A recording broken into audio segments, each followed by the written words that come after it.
Good morning, my friends. Now we'll discuss a few thoughts regarding Parashat Emor.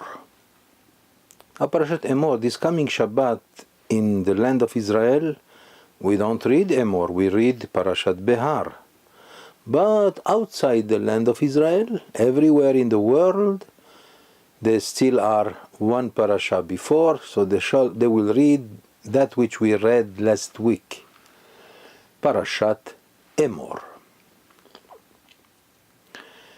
Since this parasha consists of laws, many kind of laws of the festivals, but it begins with the laws of the Cohanim, the Kohen. He has more requirements than any normal Jew. One of the biggest and the most serious obligations of the Kohen is to be very careful not to contaminate himself. Today, all Jews are known to be Tme'im. We are all contaminated because we have no temple, we have no Bet HaMikdash, which was the source of purification for everyone. But nevertheless, there are several things that require attention when it comes to purity as well as impurity, tum'ah v'tahara. For example, a woman in her menstrual period, she has to be very careful not to be with her husband up to 2 weeks, right? But there is also one very big source of impurity and contamination, that is the dead corpse. You should know that, and this, everyone has to be very careful.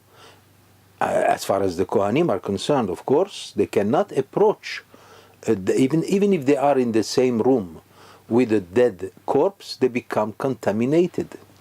So therefore, the law is that anyone whose name is a Kohen, he cannot enter a cemetery, because there is tremendous impurity, tum'ah, that rises from the grave, because it's such a very strong kind of contamination that even the stone does not represent a partition for it. It goes up, as the Talmud tells us, tum'ah ola. Therefore, the Kohen is under very strict restriction not to enter the Bet Kvarot, a cemetery. In the old time, the Talmud says in Masechet Shabbat, shegazru tum'ah al chutz la'aretz. Kohanim, for example, were not allowed to go outside the land of Israel, because any land that belongs to Goyim was considered tameh, not pure. Why? Because in the old time they didn't have cemeteries, they buried everywhere. So since you don't know exactly where is a corpse buried there, so all the land was considered to be tameh, contaminated. So now we are going to deal with a few halachic questions that could be interesting for everyone to know. Even if you are not a Kohen, doesn't hurt to know some pieces of knowledge. So in this case, we are going to discuss halakha, Jewish law. So we said halakha number 1, that is, the Kohen is not allowed to enter a cemetery or to be in a place where there is a dead corpse, even if he doesn't touch it. But he is inside the same room, he becomes contaminated. And that's a sin for the Kohen to bring himself into contamination, because the Torah specifically says about the Kohen, V'kiddashta oto, that he is sanctified. God has sanctified the Kohen, regardless of his nature, of his greatness or not greatness. He is still considered kadosh, holy, in the eyes of God, and therefore he has, even Jews, normal Jews, must do the best they can to give him priority in several things, such as he is the first one always to be called up to the Torah, to the scroll of the Torah. And that's one of the things that show the holiness of the Kohen.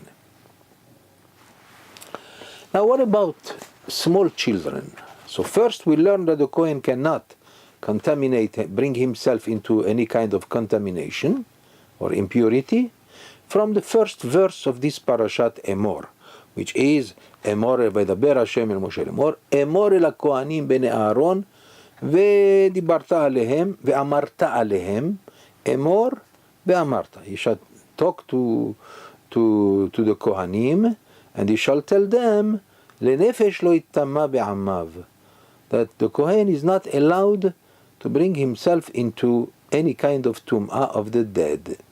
Nefesh lo ittama. From this we understand that even for his own family, except the very close family, 7 members of the family, his father, his mother, and if he has a sister who is not married yet, then if she dies, he can go. He can contaminate himself. Except those ones, the 7 members of the family, his brother, his sister, and so forth. By the way, if his sister becomes married, if she is married, she belongs to someone else. He is not a Kohen, finished. Then he's not allowed to contaminate himself by going into a cemetery where his sister, who is not married, is buried automatically. All right. So that we learn from the first verse of this parasha. What about children? Let's say a child. He's born as a Kohen. Is he allowed to go to a cemetery? Let's say he's before bar mitzvah, and he's before he starts observing the commandments. So he's under no obligation of the commandments. Is he allowed to go into a cemetery? So therefore, in the first verse, again we have the answer to this question. Because the Torah says, Emor el HaKohanim ve'amarta alehem. That's redundant. Say to the Kohanim and say to them. That's not a way for the Torah to say. And from this, Rashi brings the words of the Talmud in Masechet Yevamot, I think on page 114, where it says, Lehazhir gedolim al aktanim. From this verse, we understand that the big ones, the older one, should warn even the small children, to warn them not to go into, if they are Kohanim, of course, not to go into a cemetery. All right? What about the wife of a Kohen? I mean, she's married to a Kohen. She was not born a Kohen, but she's married to a Kohen. Is she allowed to go to a cemetery? Well, for this we have the answer very clear by the Rambam. The psak of the Rambam in the 2nd chapter of Ilchot Evel, Halacha 6, he says, Enah metzuva. She is not under the obligation to keep the laws of purity as her husband. She is allowed to go to a cemetery. She is allowed to contaminate herself. Why? How do we know that? Because again, the first verse of the Torah, of this parasha, it says, Emor el HaKohanim bnei Aharon. Tell. Hashem speaks to Moshe and he says to him, tell the Kohanim, the children of Aharon. Doesn't say benot Aharon, the daughters of Aharon. It says the sons of Aharon, bnei Aharon. From this we understand that the wife of a Kohen is exempt from this law, and she can enter the cemetery when it is necessary, and unlike her husband, of course. But here is another very interesting question. Okay, we said that a woman, the wife of a Kohen, is allowed to contaminate herself, which means to go to a cemetery. What about a pregnant woman? She has, in her womb, she has a child. He's not born yet, but we don't know, is he male or female? If he is male, he is going. If she is the wife of a Kohen, he is going to be born as a Kohen. If she is a daughter, then automatically also she. We don't know Also, we don't know whether she will miscarry or not. So we have here two kinds of doubts. Nevertheless, the question is quite solid. Is she allowed when she is pregnant? Is she allowed to go to a cemetery? What about the womb? What about the fetus in her womb?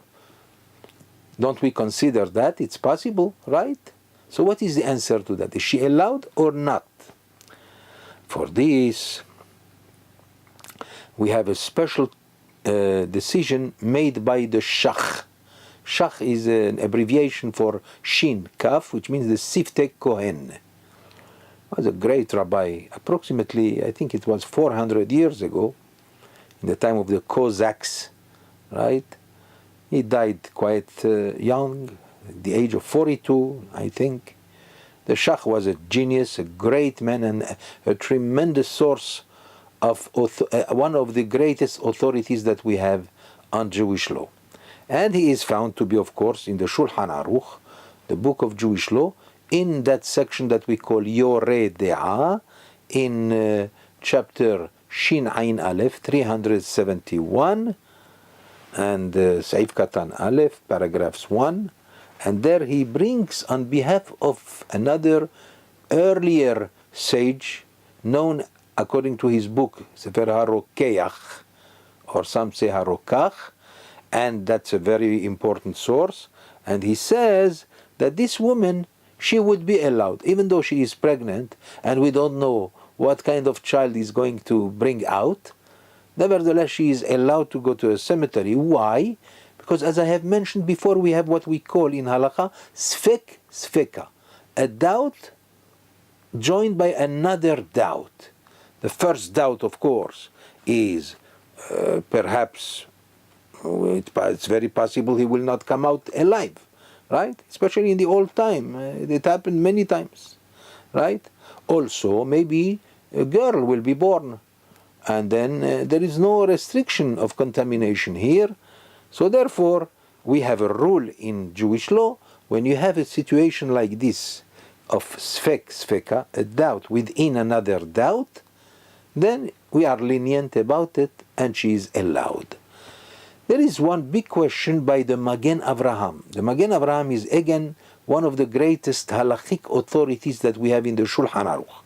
In the Magen Avraham, in chapter 343, in paragraph 2, and he says he is surprised that the Shach, alav shalom, or the Rokeach, the source of the teaching of the Shach in this case, why did he have to say that the reason she is allowed is only because of sfeka, a doubt within a doubt? Why? You don't need that. There is another good reason why she should be allowed. There is a certain rule in the laws of purity and impurity that we call tum'a belu'a, which means any kind of impurity that is still swallowed, which means still inside the body, doesn't count, and automatically she is allowed to go in a cemetery even though she is pregnant, right? We don't need the argument of sfeka in order to allow her to go to the cemetery. She is allowed. Why? Because even though there is a possibility that a child who will be born will be a Kohen, but right now is inside, is swallowed, right, by her body, and automatically any tum'ah that is belu'ah, that is swallowed, is not considered tum'ah. We don't have to refer to it. So he's very surprised that the Shach had to go to tell us that the reason why she is allowed is because of sfeka.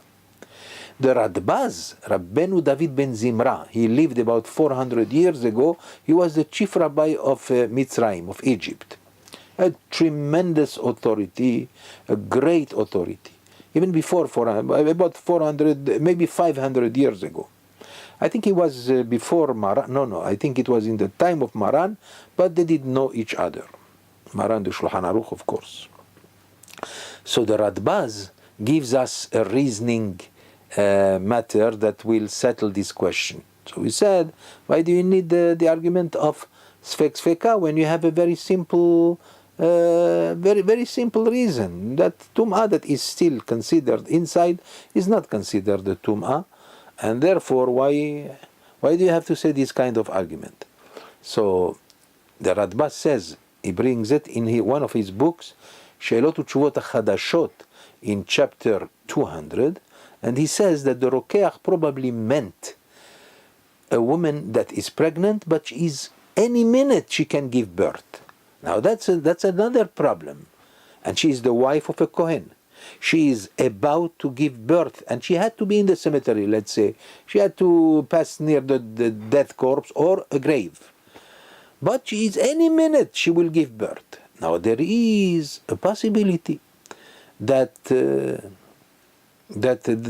child will be born right there in the cemetery, and the child, or in the room where the corpse is laying, right? So here is one possibility, and that's kvar. So he says, the Radbaz says, therefore you cannot consider it tum'ah belu'ah. You cannot consider it a swallowed kind of tum'ah, of impurity, because he's liable to come out any minute, and it could be at the place where there is contamination. That's why, in case you might say, now pay attention to this, in case you might say, because of this, let's tell the wife of the Kohen who is pregnant that she is not allowed to go in. Therefore we need the other argument that the Shach brought from the Rokeach, that because of Sfek Sfeka, nevertheless we allow her. Right? The Sfek Sfeka, the doubt within a doubt. First doubt, it's possible that he'll come out dead, right? God forbid. And number two, maybe he is not a boy. So automatically we have no problems at all, even though she is about to. So we say. So either way, whether you take the reasoning of the Radbaz, or you take the reasoning of the Rokeach, or the Shachs who brought that from the Rokeach, we come out with the conclusion that the wife of a Kohen, even when she is very advanced in her pregnancy, she is allowed to go into a cemetery. Now, I would like to conclude with a very important situation. You know, in a few days, right next week, we are going to celebrate a very special day. The day of the Hilula of Lag BaOmer, the 33 days in the counting of the Omer. That's also the day when Rabbi Shimon Bar Yochai, the master of Kabbalah and the Zohar, he passed away on that day. But before he passed away, he told his disciples to be happy, because now permission is given to the world to study the study of Kabbalah. And therefore this day becomes a day of joy, right? 33 days, because before that, while we are counting the Omer, from Pesach to this day, we are not allowed to shave, we are not allowed many things, especially that because of the students of Rabbi Akiva, 24,000 have perished in a very big plague, right? And to mourn for them, that's why in those days we don't get married in those days, until by the Ashkenazim it's 33 days after Pesach, 33 days to the Omer. By the Sfaradim it's the 34th. Why is that? Because there is a dispute in the Talmud in Masechet Evamot. When did the plague that killed so many students of Rabbi Akiva, each one of them is a tremendous Torah scholar, and we mourn for them, but the plague stopped, according to that, to the first opinion, it stopped on the 33rd days. According to the second opinion, held by the Sfardim, it's the 34th day. After that, we are allowed to get married. Marriages will be in a week, a little more than a week, people will start getting married, right? Same thing also, most people will also shave their beards, their hair, and so forth. Except those who follow Kabbalah, they will stay with their beard, with their grown hair, until Shavuot. But that's already a different situation. Now the question is this. Everybody knows that Jews, by the hundreds of thousands, are going to go to the mountain of Meron, where Rabbi Shimon Bar Yochai and his son Rabbi Elazar are buried. We know that. I don't have to explain. I mean, so many thousands of Jews go there. Unbelievable. It's something that is unbelievable. Among them, I am sure there are many Cohanim, right? Is the Kohen allowed to go into the grave of a tzaddik, of a great and righteous man who passed away, let's say, 2,000 years ago?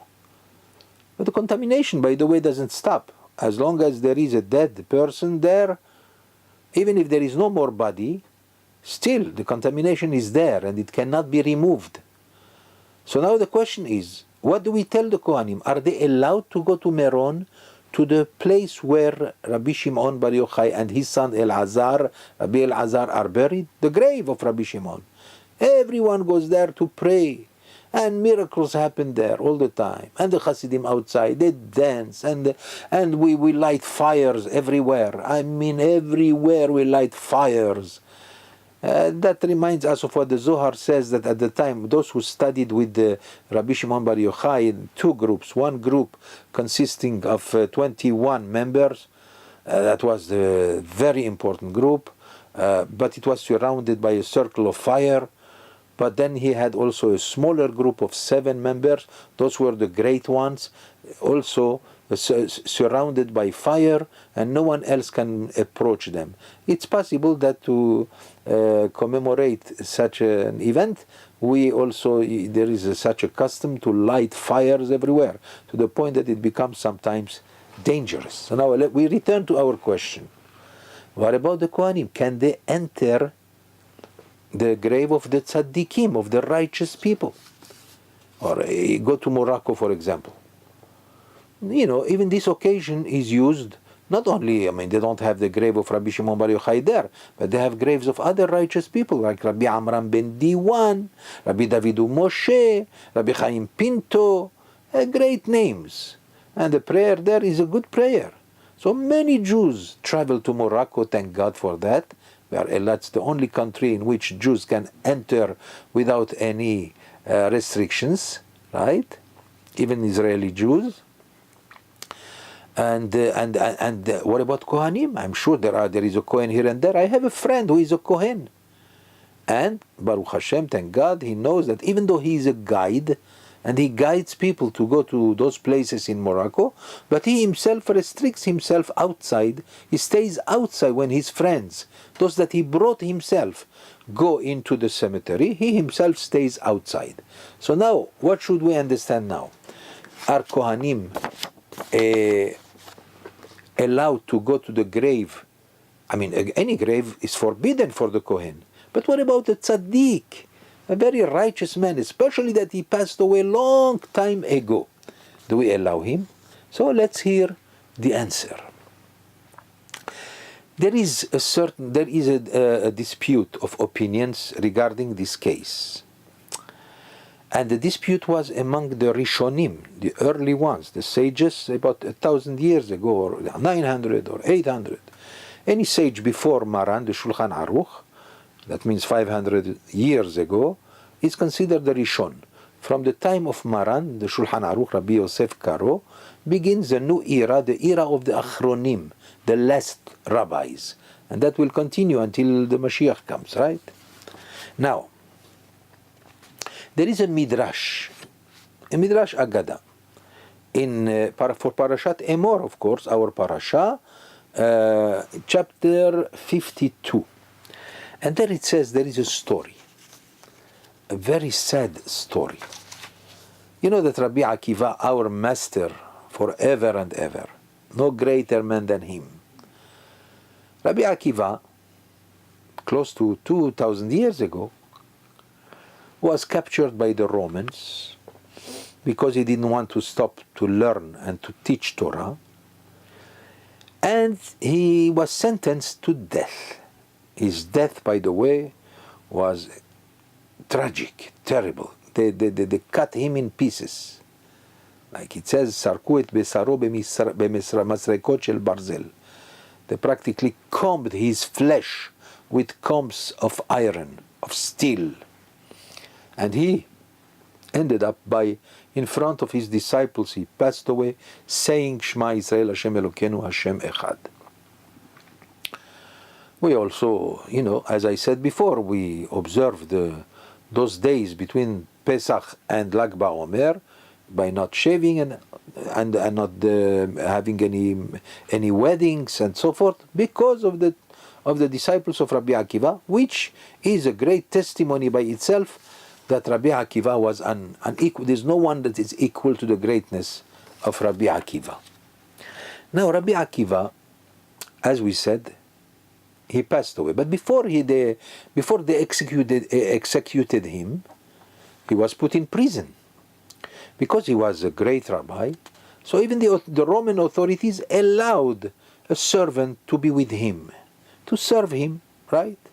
In this case, it was his faithful servant, Rabbi Yehoshua HaGarsi. This man was a good man and everything, and he was a very righteous man, and he served Rabbi Akiva. And it happened that the day of Yom Kippur arrived. And then Rabbi Yehoshua HaGarsi says to Rabbi Akiva, Master, would you allow me please to go home so that I can join my family with the Day of Atonement? The Day of Atonement. Rabbi Akiva said, of course, go. Rabbi Yehoshua HaGarsi left. Rabbi Akiva is alone, and that was the day, unfortunately, that the Roman came and executed Rabbi Akiva on that day. And then they brought the dead body of Rabbi Akiva, brought back to the cell where he was imprisoned. Now, the Midrash tells us that Rabbi Yehoshua HaGarsi, while outside, Eliyahu HaNavi, Eliyahu the prophet, came to appear to him. And he says, Rabbi Akiva passed away. Let us go together. You and me, we will go to the prison there so that we can take care of the dead corpse of Rabbi Akiva. Oh my God, so both of them went. But wait a minute, Rabbi Yehoshua says to Eliyahu HaNavi, Eliyahu, aren't you a Kohen? You are a Kohen. We all know, according to our sages, that Pinchas, the son of Aaron HaKohen, was blessed by the Almighty God, as we find in Parashat Pinchas, and he became Eliyahu HaNavi. Throughout the centuries, Eliyahu HaNavi appears to anyone who deserves to see him, but that he used to be Pinchas. That means Eliyahu HaNavi is a Kohen. So Rabbi Yehoshua says to Eliyahu HaNavi, you cannot join me in the cell. Why? Because you're a Kohen, and the Kohen is not allowed to be in the same room with a dead corpse. The answer of Eliyahu HaNavi was, don't worry about it. Tell the Jewish people, you're allowed to go to a place where a righteous man is buried, right? And there is no tum'ah. The tzaddik, the righteous man, has no contamination. By the way, based on that midrash, the Ramban, Rabbeinu Moshe ben Nachman, the RASHBI, Rabbeinu Shlomo ben Aderet, the greatest authorities that we have, even Maran in Bet Yosef, he goes only according to their opinions, right? And the Rosh, of course, but they decided according to this midrash, and according to their opinion, Cohanim are allowed to go to the grave of Rabbi Shimon Bar Yochai and other tzaddikim. Is this the halacha, the conclusive halacha? The answer is no, because the Tosfot in Masechet Baba Metziah on page 114, the Tosfot are disputing the opinion of the Ramban and the RASHBI. By the way, the Ramban and the RASHBI can be found in their commentaries on Masechet Yevamot on page 61, Samech Aleph. So the Tosfot is disputing this opinion, and they said the reason why Eliyahu HaNavi joined Rabbi Yehoshua to go to the same room is not because he is not a Kohen or something. He is a Kohen. But there is one exception to the rules of the Cohanim, that the Kohen is allowed to touch even a dead body if that dead man is called a met mitzvah, which means a person who has nobody else to take care of him, a dead person, and he is found in the street, and no one is there to take care of that. Then it behooves everyone to come and take care of that body, to bury him and everything, even if he is a Kohen. So now we understand why the Tosfot says that's the reason why Eliyahu joined Rabbi Yoshua Garsi, to go in the cell of Rabbi Akiva while dead. But that does not mean that the Kohen is allowed always to go to the grave of or any cemetery and even the grave of the righteous people, right? So therefore, the opinion of the Tosfot is that it's forbidden for the Kohanim to go to the cemeteries or to go to even to the graves of the righteous people, such as Rabbi Shimon Bar Yochai, which brings us to that according to the Tosfot, they are not allowed to go to Meron. I mean, to Meron, okay, but to stay outside the grave of Rabbi Shimon Bar Yochai and Rabbi Elazar. And the Tosfot brings several proofs to his opinion. He says, number one, you could find in Masechet Baba Batra on page Nunhet 58, and there it says that there was a great rabbi by the name Rabbi Bena'ah, and he had a job, and the job that he took upon himself was to make sure where is the grave of the fathers, which means all the tzaddikim. He made sure he put a sign there to make sure that people will not be wrong and the Kohen will not approach that place. You see, from this we understand that even the righteous has contamination when he is dead, and therefore the Kohen is not allowed. Right? From this we understand that there is contamination even for the tzaddikim. There is another proof that the Tosfot brings there from the Masechet Sukkah on page 25, and there it says, what about you forgot those people who held the casket of Joseph? You know that Yosef HaTzadik, the righteous, the son of Jacob, he was buried in Egypt. And he was buried until the day when the Jewish people were redeemed from Egypt. When they left Egypt, they took with them, from the grave of Yosef, they took also his sarcophage, his casket, where he was concealed. They took it with them so that they will bury him in the land of Israel, in the land of Canaan. Now what happened? Those people who were holding his casket became contaminated. Why? How do we know that? If you go to Parashat Be'alotcha in the book of Bamidbar, right, you will find out that the people who are contaminated from touching the dead or being in the same place with the dead were not allowed to celebrate Korban Pesach, to eat, to participate in the lamb of Passover, right? The Paschal lamb. Why? Because that required every Jew to be in total purity. If there is any impurity, he is not allowed. So those people who held the casket of Yosef were not allowed. So they came to Moshe. Moshe, they said to him, Lama nigara? Why should we be any less than any other Jew? I mean, we occupied ourselves with a great mitzvah. We took with us the bones of Yosef, the righteous, so for that we should not be allowed to participate in this great mitzvah? Moshe didn't know what to say. He understood that they are really right, but he doesn't know the answer, so he turns to God. And God told him, we have a solution. I'll give them 1 month, exactly 1 month later. You know, when do we eat Korban Pesach, the Paschal lamb? On the 14th day of Nisan. That's the eve of Pesach, of Passover, right? Well, give them another month. In 14th of Iyar, the second month of the year, the Jewish year, they'll be allowed to bring the Paschal lamb and to eat it according to all the regulations. And this way they don't lose one of the commandments of the Torah. What do we learn from all this? We learn from this that even Yosef HaTzadik, the righteous man known as the Tzaddik, he has plenty of contamination. Otherwise there would be no problem at all. From this, because of those two great proofs of the Tosfot, we follow the halakha goes according to the Tosfot against the Ramban and the RASHBI, as I have mentioned before, and Kohanim are not allowed to enter any kind of dead person, even the most righteous man, and even though he passed away a long time ago, and therefore they cannot participate in going into the chamber where the grave of Rabbi Shimon and his son Rabbi Elazar are buried. With this we conclude and we say Shabbat Shalom to you, my friends.